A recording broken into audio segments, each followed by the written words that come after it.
Good evening, and happy Halloween. We are pleased to present to you an original gaming creepypasta, written and narrated by yours truly, about an arcade machine with just the right amount of gameplay and a little too much story. Please enjoy. Come home. Looking back on it, Garrett figured he should have known good things simply weren't meant to last. A summer's worth of odd jobs and scavenging for loose change had finally netted him the requisite funds to kickstart his ultimate mission, get his initials on the leaderboard of every machine in the arcade. Pockets filled with quarters, he could spend the entirety of his after-school hours through the fall semester trying to reach his goal. And it was imperative to do it that year. The next year he would start 7th grade. And he didn't know why, but once you hit 7th grade, the arcade just wasn't fun or cool anymore. After that, you were expected to take your girlfriends to scary movies, or fool around in the quarry, or hide out under the bleachers and puff cigarettes you bartered from high school kids. It was like a switch flipping. All those things that made your whole world one year suddenly nothing but old plastic fossils of lameness. And Garrett was determined to make his mark before his own switch flipped. The local arcade the kids frequented was nice by any stretch. 2 separate rooms of games, air hockey and pool, a pizza bar and a soda fountain. The whole place smelled like grease smoke and simple syrup. The only light came from the garish purples and greens and blues of the machines, with their strobing bulbs and coils and screens that blared, "Winners don't use drugs." The soundtrack was a cacophony of 8-bit bleeps and whines, ultra-compressed music, and the mashing of buttons and kids' frustrated yells resulting from skill issues. In other words, it was heaven.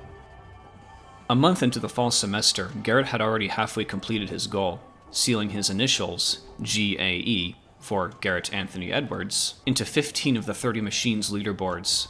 He had even scored the top spot in Donkey Kong after a long, strenuous evening fueled by the manic high of cherry cola. But one Friday afternoon after school, as he was trying to shoot his shot at Dig Dug, a kid named Stuart walked up to him. "Hey," Stuart prompted. "Are you gay?" Needless to say, it caught Garrett completely off guard. He tore his eyes from the screen to regard Stuart with confusion. Stuart wasn't exactly his friend. They shared a few classes together and were assigned to a group project once, so Garrett suspected this wasn't exactly an amicable approach. "What was that?" "I asked if you were gay, 'cause that's what it says on every single game in here. GAE, gay." Stuart offered his nastiest, rattiest grin, then walked away snickering to himself. Garrett slumped, unaware that one of these subterranean burrowing tomatoes in-game had just caught him. "It's over," he thought. Stuart's dumb little joke soon spread like wildfire, and within a week, everyone knew Garrett as the gay kid who had proudly said so on every machine in the arcade. He had to give them credit. For a cruel, stupid joke, he'd pretty much walked right into that one. But the arcade has suddenly become a social club he was no longer welcome in. Everywhere he looked, those 3 treacherous letters leered at him, a symbol of his hollow ambition. What was even the point at all? A few days' worth of self-congratulation that would ultimately mean nothing once he moved on to the next grade level? Garrett still went to the arcade, but no longer was he pursuing his goal. Instead, he hid in the darkest corners, eating pizza and sipping soda, and occasionally ventured out to play a game he was already good at. In his perspective, it was quite the pathetic existence. And this newly adopted, shadowy, secluded demeanor is probably what led him one day to discover the new game. He noticed the alcove in the wall and decided to explore, bored with his own misery. It was tucked away behind a row of games in a place only someone deliberately poking around would have found. So when he saw a machine he hadn't seen back there before, he jolted with newfound energy and walked up to it. The exterior was colorless and blank, simple metal sheets that revealed nothing about the game it held, not even a label or sticker. It clearly was powered on, though. The only light was the orange rectangle of the coin slot demanding 25 cents. With a reluctant shrug, Garrett walked up to it, fished a quarter from his pocket, and inserted it. The screen glowed that weird grayish blue of functionality, so it did accept his quarter. He looked at the dashboard next. The controls were simple, a joystick and a red button. He grasped the joystick, surprised it was not the least bit greasy or sticky. The dashboard was similarly clean and dry. Not knowing what to expect, he hit the button. "Come home," read the screen in a bold, stark font. Garrett stared at it, nonplussed. There was no option to start a new game. not even a copyright date or developer. He was about to press the red button again, but the screen changed. A pixelized suburban scene with streets, cars, and bushes materialized before him. His sprite, appearing in the top right of the screen, was a little blonde girl in a pink dress. Garrett scoffed. Usually in arcades, you played as creatures or superheroes, or at the very least, big, strong men, not little girls. Regardless, he grabbed the joystick and moved her along. The only sound was the music, long, drawn-out synthesizer chords in a minor key, as if adapted from a somber violin piece. As Garrett explored the quaint environment, he became even more scrutinous. There were no coins to collect, arrows guiding the way, nor a score counter. He raised an eyebrow. "What is the point of this game?" he asked out loud. He guided the girl out into the street, scouring the screen for hints, but then an 8-bit car appeared out of nowhere and hit her. The music stopped. The screen froze. Garrett could only gape at the girl's motionless, expressionless death. Then, after 5 seconds of nothing, the screen turned off. Scowling, he triggered the joystick and prodded the red button repeatedly, but the game refused to comply. He tried inserting another quarter, but the coin slot had closed off. That was weird, he concluded, before slouching away into the main arcade. Later that night, as he tossed and turned in bed on account of a junk food-induced stomachache, his mind nonetheless returned to that mysterious game. Maybe his goal of reaching the leaderboard on every game really wasn't worth it. Any idiot could rack up enough points and leave their impression. No. Instead, he would be the first and only gamer to figure out and ultimately beat Come Home. The next day after school, Garrett immediately gravitated towards the hidden alcove in the arcade. He heard the whispered laughter of some other kids who recognized him as GAE Gay, but by the time he reached Come Home, it was little more than a vaporous memory dissipating in the wind. "Alright," he said to himself, rehearsing the genius plan he'd concocted at lunch. No going into the road this time. He forked over another quarter, and the title flashed at him again, and he found himself back in the innocuous suburbs, the little girl lingering in the top right once more. Carefully, he navigated down the sidewalk, watching the cars zoom past. There had to be something. A manhole cover, a building with a door, another living thing even, besides the static bushes with red flowers. Eventually, the sidewalk was blocked by a bus stop. Garrett tried walking around it, but the screen wouldn't move any further right. He had to get out into the street. He judged the car's trajectories and fled across the asphalt to the other side, which became a green, grassy field with more of those red-dotted bushes. "Finally, something," said Garrett, poking around the shrubs. Out of reflex, he hit the red button. The game emitted a crunching noise, and the bush became ragged and bare, as if the girl had ripped off its branches and leaves. "Alright, we've got some in-game interaction now," Garrett commented, snooping through the bushes and continuing to rip them up. Within a minute, he had cleared the screen of foliage. Increasingly bored, he ran in circles around the field, waiting for something, anything to happen. The girl froze. Garrett's stomach lurched, the familiarity of the sight hitting him. Then, before his eyes, she began to dissolve. Pixel by pixel, like a sand sculpture breaking apart. Stray little cubes of color floated upward and disappeared, until she was nothing but a pair of white shoes standing in the green field. Once more, the screen turned off. Garrett stared at the monitor in dismay. "Shoot," he muttered. "Guess there's a time limit or something?" His own reflection gazed back at him, milky and gray in the low light, as if judging him for asking such a stupid question. Back in bed that evening, Garrett was frustrated, confounded, stymied, but also more intrigued than he could ever recall towards anything in his life. "Come home," he repeated to himself. Maybe that's the goal of the game. To take her home. Eventually he got to sleep, albeit a light one, head buzzing with pixels and promises. The cafeteria at school the next day was even chattier than normal. Garrett passed through snippets of conversation as he walked his tray towards his table. "Who could have done it? Did you see the police cars? And the caution tape? My mom loved those flowers." "Hey," Garrett said, trying his luck with a random kid he'd never spoken to before. "What's going on?" The kid looked him up and down. "Oh, hey, aren't you Garrett?" Garrett rolled his eyes. "No, I'm not. What's everyone talking about?" "Someone vandalized the park down by the strip," the kid replied, swiftly losing interest. "How so?" "Apparently they ripped up a bunch of bushes," said the kid, turning away. Garrett hesitated. He felt like he'd swallowed an ice cube.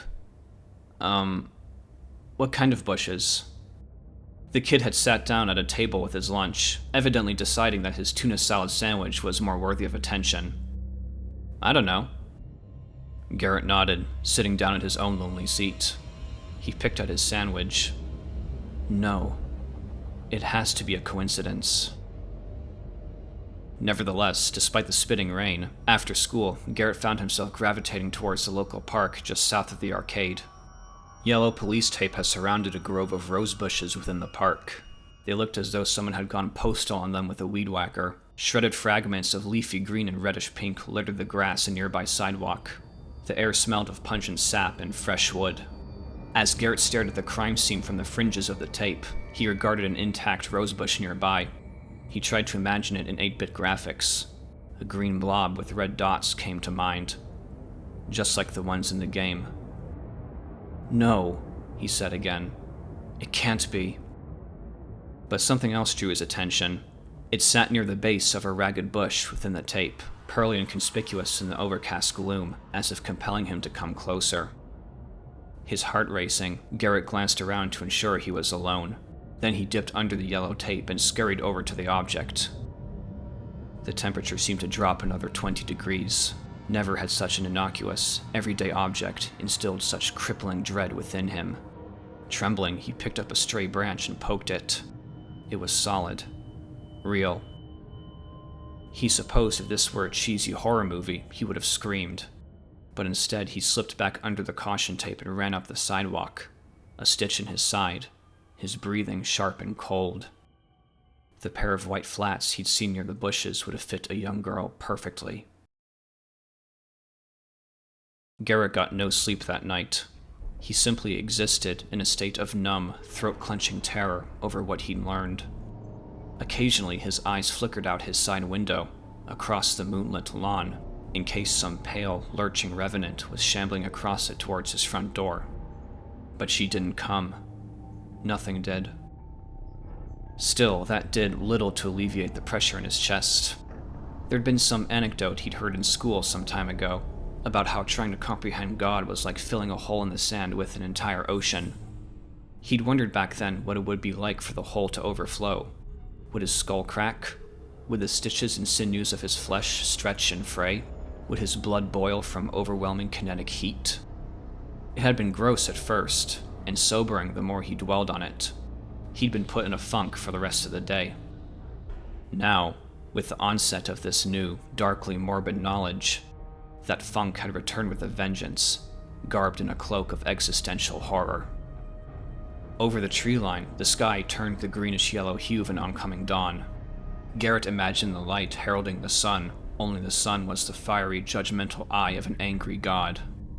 He gave a resolute sigh. This was something he had to put to bed, to confirm, so that the horror he had brought on himself would stop staring. After school, back at the arcade, he withdrew his last quarter and slipped it in the come-home machine. The game came to life once more, and despite the air conditioning in his scratchy, tired eyes, a trail of sweat ran down Garrett's forehead as he stared at the sprite in the corner of the screen. The girl was missing her shoes. "There's no way," he breathed. His hand was shaking too much to move the joystick. He had done this. No, the girl had done it. Somehow, controlled by him. Her, out in the real world. Because of him. And the real world was caught in a little metal box before him, a gaudy graphical representation at the mercy of his whim. His emissary, a ghostly little girl, uprooting bushes and terrorizing innocent drivers. He shuddered. It was all so confusing, novel and scary, unbefitting of a kid like him. "Come home," the title read. The pieces fell into place. She had to go home. return to the place where she could finally be at peace, no longer a prisoner of the machine, a slave to whichever dumb kid who decided to insert a coin and shuttle her along with a joystick. Garrett felt sick. The first time he'd played, he'd gotten her hit by a car. He wondered how the driver must have felt, if he'd even noticed.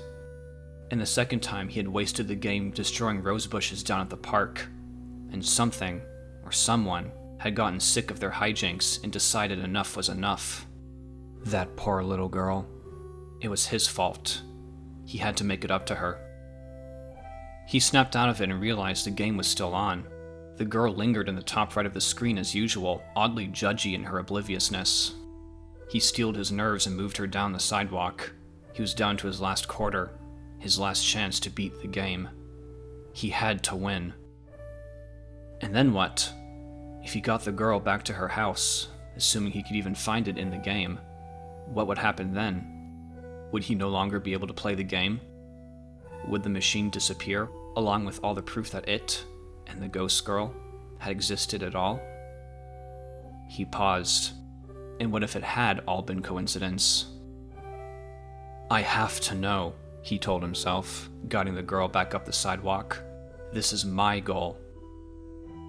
He moved her past the top of the screen where she started. If the game truly was a representation of the real world, then, logically, mathematically, eventually he would come across. The scene changed. It was another stretch of sidewalk and road. Garrett pushed on. The park had been a considerable distance from the arcade. He just had to keep going.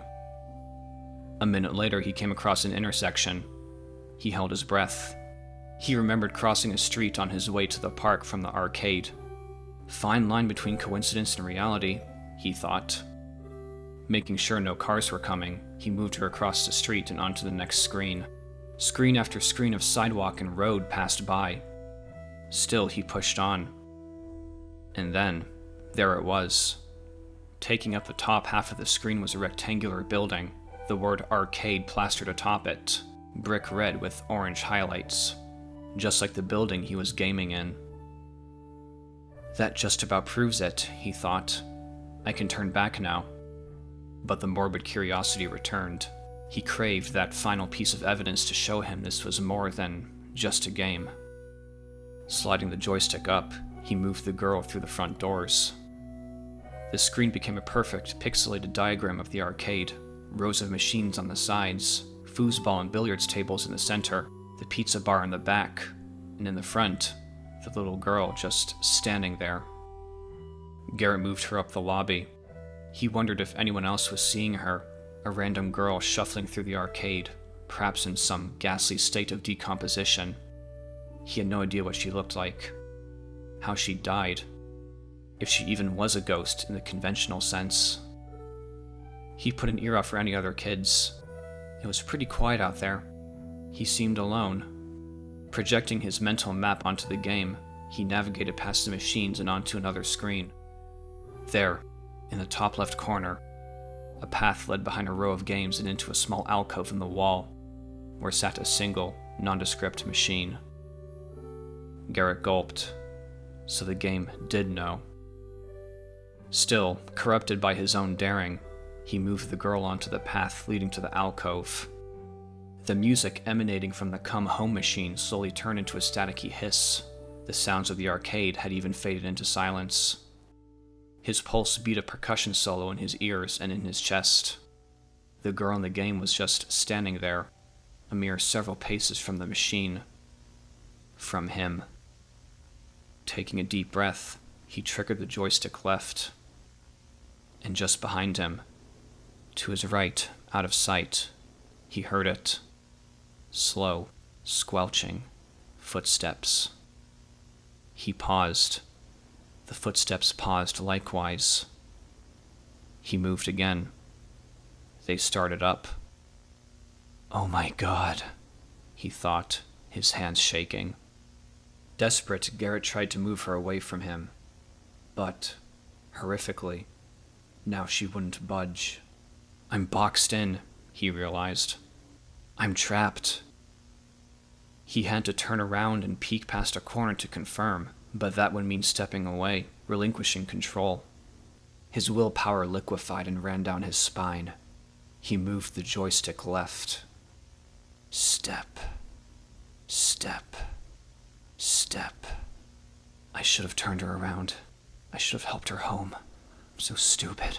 I'm so goddamn stupid.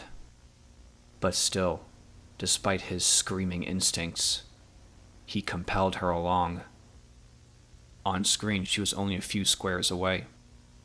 Garrett stopped. Behind him, he heard breathing. Heavy, grating, clogged with mud. I should have done the right thing. I should have just helped her from the start. Step. Step. She was behind him, a cold draft laced with poison. He could almost feel particles of dirt flecking on the back of his neck. He was paralyzed, unable to turn around, locked on the screen ahead, showing the girl standing directly in front of the machine. This is it. This is what I get. What has to be done. He moved his hand, slippery with sweat, to the dashboard's red button and pressed it. The voice in his ear was like a burrowing insect. Take me home. It had been 3 days since police officers had shown up to the arcade and interrogated Robbie Hart, the manager.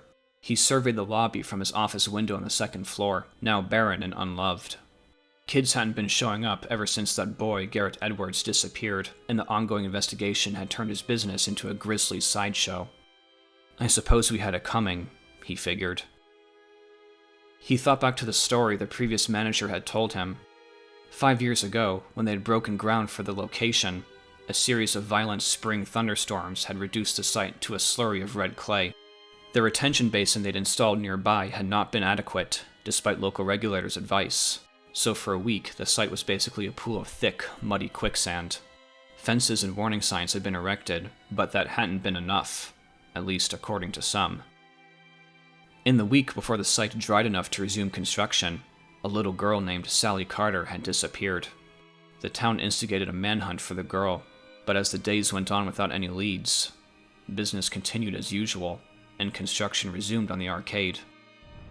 Soon the rumors reached the site. Some locals had been muttering that one of Sally's favorite haunts had been the poplar trees behind the future arcade, and they had put that plus the rain-induced red clay slurry together, and arrived at one grim conclusion. The construction team, of course, denied that a child had fallen and sunk into the quagmire, and the police investigation had been half-hearted at best. The arcade was just one part of an ongoing plan to boost recreation and business for their local economy. The sooner they could open their doors, the better. But now, all Robbie could think about was the cocky grin on the previous manager's face as he recounted the story to him. Like it was all an urban legend, an inside joke that could always get a laugh. Oh, the water pressure in the fountains is too low? Must be that damn ghost. He'd heard countless variations of that comedy goldmine. Giving a deep sigh, surveying the empty arcade, Robbie consoled himself by affirming that the girl could have disappeared to Timbuktu for all they knew, and there was no way to prove her body was currently buried deep under the arcade, a skeleton ground into powder beneath tons of compacted clay. But this Garrett Edwards kid had definitely been last seen in the arcade. No benefit of the doubt could be afforded there. And the whisperings of the cursed arcade that had now claimed 2 children's lives had welled up once more.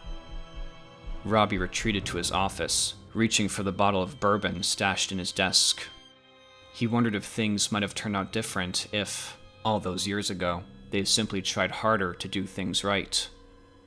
Or, rather, done the right thing. After an 8-day search, investigators discovered the remains of 11-year-old Garrett Edwards in a rural vacant lot on Kinglet Road.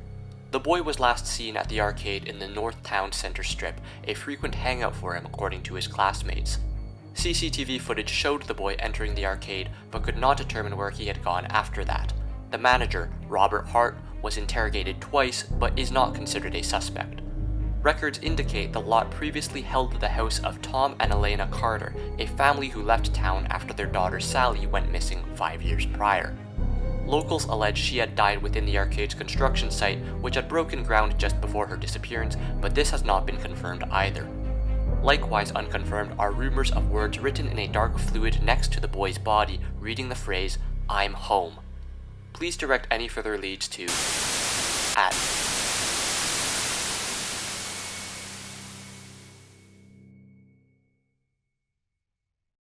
Thank you very much for listening to this audio narration of Come Home. I hope you enjoyed it. I want to give my thanks to outzvoid for providing the artwork, and to Happy Heart for voicing the epilogue. If you're new here, stick around. There's plenty of content to come. Book reviews, video essays, and other variety content. But until then, take care, I'll see you all next time, and have a very happy Halloween.